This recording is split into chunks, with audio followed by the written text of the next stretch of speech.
facility. My name is Ryan Kishore. My name is Don Kim. My name's Melissa Lynch. And for our project, our RTA counselor was Josh Binder, and our mentor was Mr. Wanjong Ri. So throughout this project, we worked hand in hand with Silverline Building Products to do testing on the packaging, and we also had the opportunity to tour the facility. Silverline is a manufacturer of vinyl windows and doors, and Silverline was started in 1947, and in 2006 was bought out by Anderson Corporation. Quality engineering is a vital part in any major manufacturing facility. These engineers have the responsibility to ensure that they're shipping out quality products to the consumer.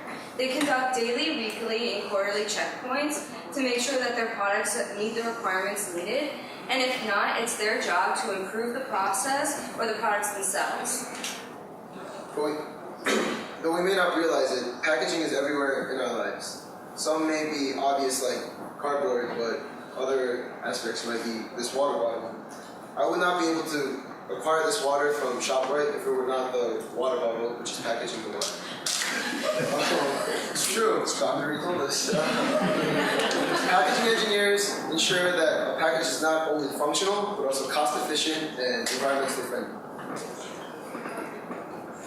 So when we looked at the factory, we started with the factory process, and it begins with extrusion. Extrusion takes a vinyl compound, puts it in a hopper, sends it through an extrusion machine, and comes out with a vinyl stock length to be used for assembling the frame. This is stored until needed for manufacturing. So obviously you need glass for a window, so a very important process is the glass process. A key step in the glass process is filling two panes with argon gas. This argon gas allows for better insulation in homes and prevents heat from escaping and entering the house. So after the vinyl and glass processes are completed, properly inspected glass is then inserted into a vinyl window frame, packaged, and either sent to stock until needed or out to shipment.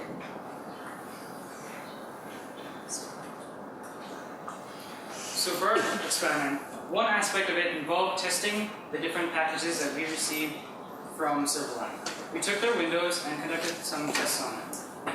Our objective was to determine if these packages could meet ISTA regulation standards of a drop height of 24 inches in free fall, and this is the case if the product is between 21 and 40 pounds.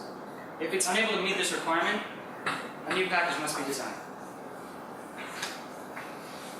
So before we can collect any data, we had to first know what we're working with.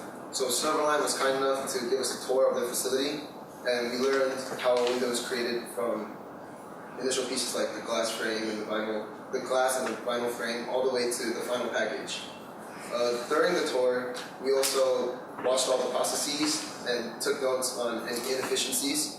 As quality engineers, we want to make sure that every process is optimized and working as efficiently as it can be. Through this, we learned the basics of quality and packaging engineering, which allowed us to begin collecting our data. In this experiment, we conducted drop or shock tests focusing on two main subcategories, the flat drop test and the corner drop test. We then created a new packaging design and conducted 4 corner drop tests. We used the NTS brand shock test machine, which used shocks to simulate a free fall drop height effectively on a smaller scale. We received from Silverline 24 windows, 8 windows of each different size, small, medium, and large. Here are the dimensions of those windows. So in order to eliminate any variance in our data, we chose to test the small windows, mainly because it fit on the machine very well. One of the windows, when we received it, had a pre-existing crack. We could not use that window for testing due to that error. Five of the windows were given a flat drop test. A flat drop test is dropped in this orientation on the largest surface. 2 of the flat drop tests were tested with corners, and then 3 were tested without corners to measure the fragility of the product. The flat drop test was quite successful, and it showed that the current package does help protect the window, and there were very minimal damages, maybe a few cracks on the corners here and there, but most of them were very good. Good. The next test was the corner drop test. 6 of the windows were dropped on this corner, 2 with the old package, or the current package, which is in this shape, and then 4 with the new design, which looks something like this.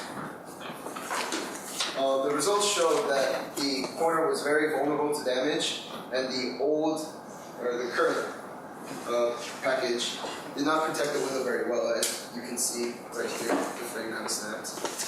However, the new packages helped improve this by allowing the drop height to be increased to triple the current drop height. So, say that the frame broke at around 4 inches, you can now drop it from 12 inches and it would still be successful. The 2 equations below were used to determine the critical velocity. Oh, this one. The two equations below were used to determine the critical velocity, which was then used to determine the height simulated for freefall. So in addition to some of the windows having pre-existing defects, only 40% of the windows that we receive contain installation manuals, which can be a big issue considering these manuals contain important information such as tools needed or safety precautions that are taken for the consumer when installing their new product. Also on the Silverline tour, we were appreciated to learn the welding process and its time frame, which included a total of 40 seconds, 20 seconds of heating, and 20 seconds of cooling. After doing our test and acquiring our results, we would like to recommend to the company that you could increase the heating time for a better weld and therefore a stronger product. And as you can see in these pictures, they're broken vinyl frames. And this one is a more rougher surface, and this one is a cleaner break. This one was the weaker one, and it cracked at a lower drop height than this one. And we concluded that it's because this one was fused better during the welding process and withheld a higher drop height. So after this testing and the touring of the facility, we came up with a couple of recommendations for Silverline. First, there are pallets in the shipping area of the factory. Pallets are basically a flooring to carry a stack of windows. We noticed that oftentimes smaller and lighter windows were placed underneath larger and heavier windows. This could lead to unwarranted breakage in transit or in loading of the packages. In order to remedy this, we suggested a small education plan of sorts, put notes and small posters to remind the workers in that area to place larger packages on the bottom and smaller packages on top, stacking them from large to small. Oh, yes.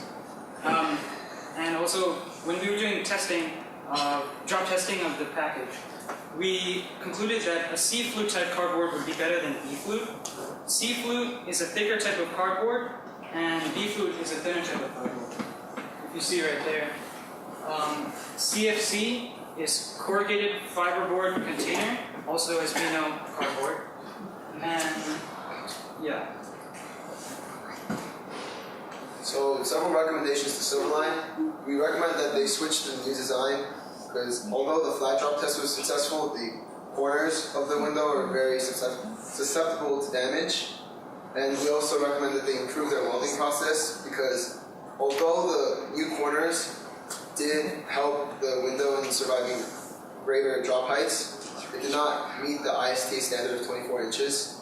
So the results showed that the product itself was quite fragile, so perhaps if the product is improved, it will also help. It will prevent it from breaking. We also suggest that Silverline goes even greener than they currently are by adding reminders to their customers to recycle their cornered ends in their installation manuals. So with the new design, which is made up of a single wall C-flute corrugated fiberboard container, it's a lot stronger than the current design, and it withstands a 3 times higher drop height. So it could eventually save large amounts of money for the Silverline company. And although it is a little more material, it's a lot more popular, and will effectively decrease the amount of defective windows annually, saving more money. And even though, but to meet ISTA standards, the welding process needs to be improved, as Don said, because even with a double wall C-flute corrugated 5-quart container plus a 1-inch thick polyethylene foam, it still did not withstand the required drop height in the ISTA standards. So by improving the welding process, you're also improving and strengthening the frame and the product itself, which gives the company the maximum benefit.